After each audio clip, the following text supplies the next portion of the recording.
Salut tout le monde, c'est Nico El Tomato et bienvenue dans cette nouvelle vidéo qui est consacrée aux nouveautés de la saison 5 de la Pokémon Go Battle League. Avant de rentrer dans le vif du sujet, je me permets de vous inviter encore une fois à vous abonner à ma chaîne Facebook et aller me voir sur ma chaîne Twitch où je fais des lives Pokémon Go, mais pas que, je fais aussi du let's play.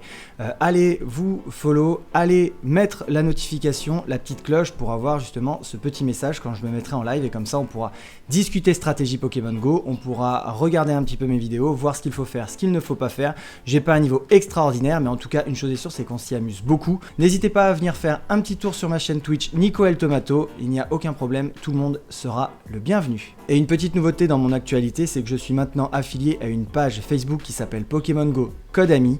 C'est une page Facebook qui a pour l'instant 35 000 personnes, plus on sera nombreux et mieux ce sera pour pouvoir partager vos codes, récupérer d'autres codes amis, pouvoir vous organiser pour des raids à distance, un petit peu comme sur mon Discord, mais là en tout cas vous serez plus nombreux. Donc n'hésitez pas à aller faire un petit tour sur cette page et vous y abonner. On va pouvoir maintenant voir ensemble les nouveautés de la saison 5 de la Pokémon Go League Battle. Comme vous le voyez, cette ligue commence le 9 novembre et ce sera une ligue qui sera un petit peu de transition pour la saison 6 parce qu'elle ne va durer que 3 semaines. Et pendant ces 3 semaines, il va y avoir des choses super intéressantes et on va voir un petit peu en quoi elles consistent ensemble.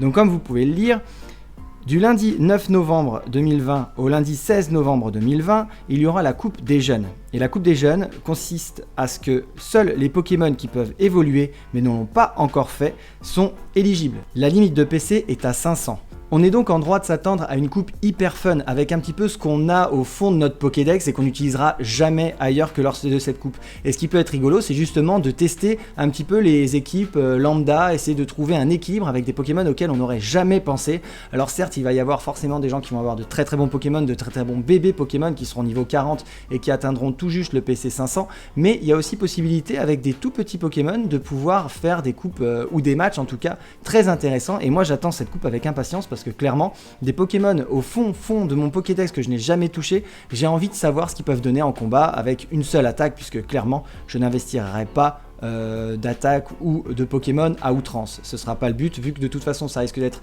des coupes qui ne seront pas reconduites après. Je ne vois pas l'utilité de vraiment investir dans ce genre de Pokémon.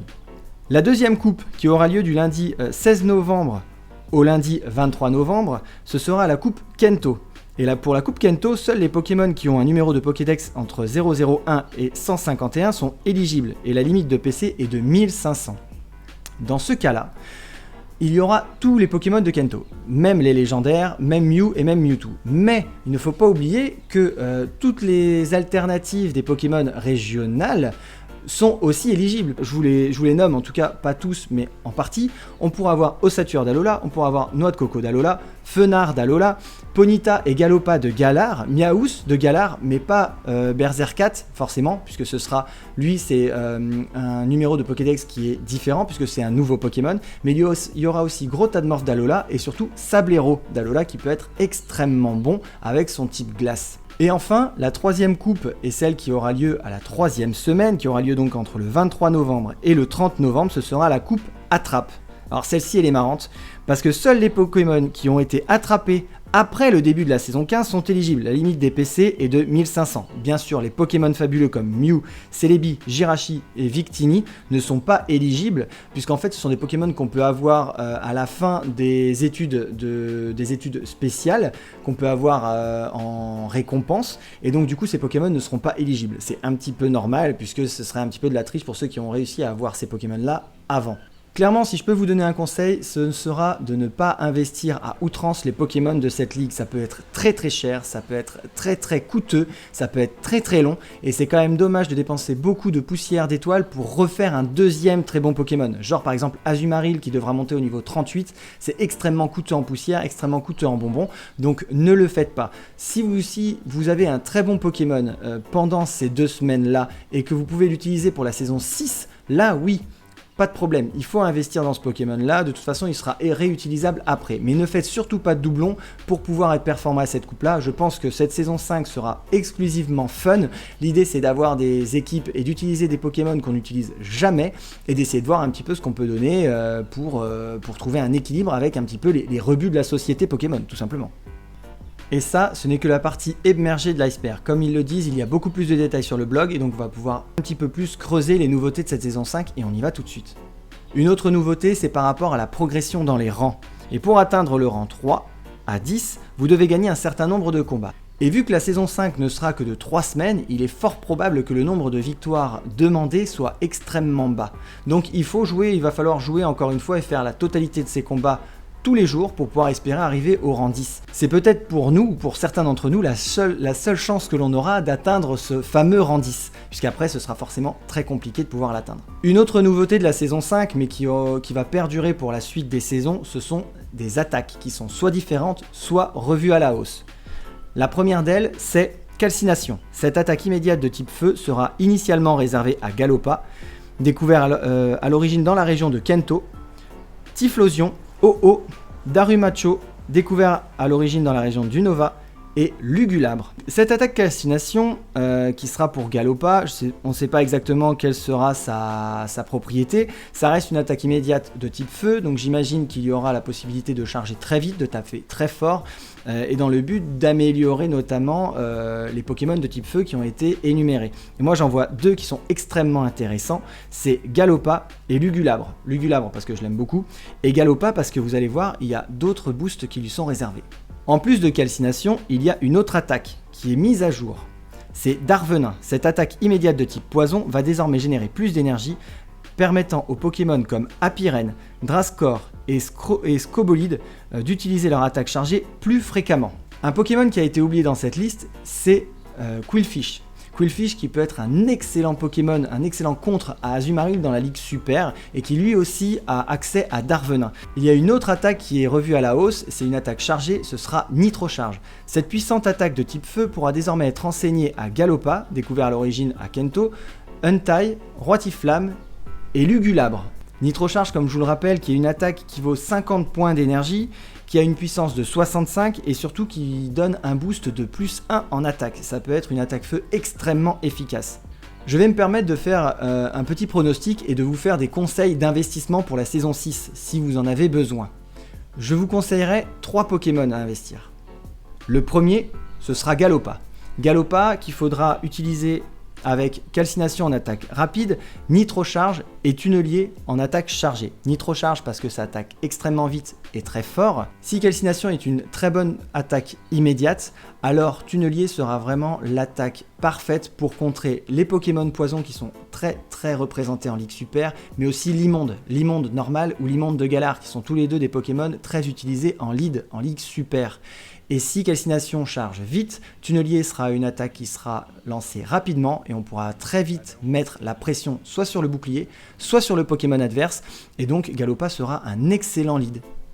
Le deuxième Pokémon sur lequel je vous conseille d'investir, c'est Qwilfish. Qwilfish, avec son type eau et poison, reste un très bon Pokémon, un petit peu à l'instar de Tentacruel pendant la coupe Halloween. Et il faudra le jouer avec son attaque Darvenin, qui va être revue à la hausse au niveau de la recharge d'énergie, Cradovag et Hydroqueux.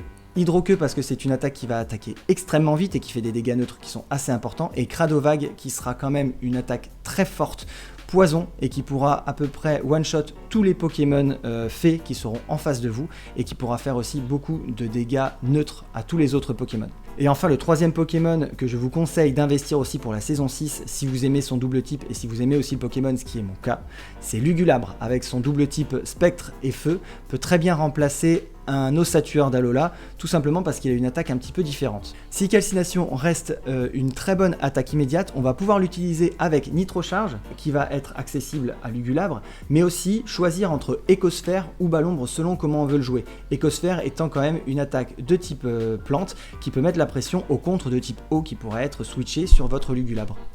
Et pour terminer cette vidéo, un petit bonus, ce sont des informations qui ont été données sur la saison 6 par le manager de la Battle League chez Niantic. On va maintenant passer de 10 rangs à 24 rangs, c'est énorme. Une grande partie de la communauté des joueurs se sont plaints de la grande différence qu'il y a de niveau entre le niveau 9 et le niveau 10. Il était quasiment impossible aux dresseurs lambda d'atteindre le niveau 10 et donc d'avoir quand même une certaine reconnaissance puisque c'était un objectif et la marche était trop haute. Donc pour répondre à ça, Niantic a proposé un système en 24 rangs, les 20 premiers étant au mérite, c'est-à-dire au nombre de victoires, et les 4 derniers seraient des rangs spécifiques, un petit peu plus élitistes. Les rangs 21 à 24 prendront en compte vos taux de victoire et ces 4 premiers rangs seront également étiquetés avec un nom particulier. Ce sera élite, vétéran, maître et légende de combat. Légende de combat, ce sera le niveau 24 et ce sera, je pense, l'élite de ceux qui jouent, donc le top 100, on va dire, un petit peu de ceux qui jouent à Pokémon Go. Mais bien évidemment, la première chose à essayer d'atteindre, ce sera le rang élite. Et ensuite, voir un petit peu combien de victoires ou combien de points il nous faudra pour atteindre le vétéran, le maître et le légende de combat. Pour faire un résumé de cette saison 5, ce sera beaucoup de fun avec des Pokémon qu'on n'utilisera sûrement jamais plus. Donc faites-vous plaisir, faites autant de combats que vous pourrez, utilisez autant de Pokémon différents que vous pourrez, le but étant clairement de s'amuser pendant 3 semaines avant l'arrivée de la saison 6. N'oubliez pas également que ce soir entre 18h et 20h, vous allez avoir le droit de faire 100 combats, oui vous avez bien entendu, 100 combats de ligue en plus pour la coupe vol. Cette coupe vol aura lieu entre 18h et minuit selon votre fuseau horaire, c'est-à-dire que vous ne jouerez que avec des personnes qui ont le même fuseau horaire que vous. Et vous avez la chance, vous, en France métropolitaine, de faire cette coupe après moi, puisque j'ai 10 heures d'avance sur la France, dans Nouvelle-Calédonie. Vous pourrez voir un petit peu mes combats et voir un petit peu ce qui marche et ce qui ne marche pas. Donc je vous invite réellement à venir me voir sur ma chaîne Twitch. Quoi qu'il en soit, je vous souhaite une bonne journée, je vous souhaite une bonne soirée, peu importe quand est-ce que vous regardez cette vidéo. Comme on dit en Nouvelle-Calédonie, tata bisous, et à la prochaine en live ou sur une vidéo YouTube. Ciao.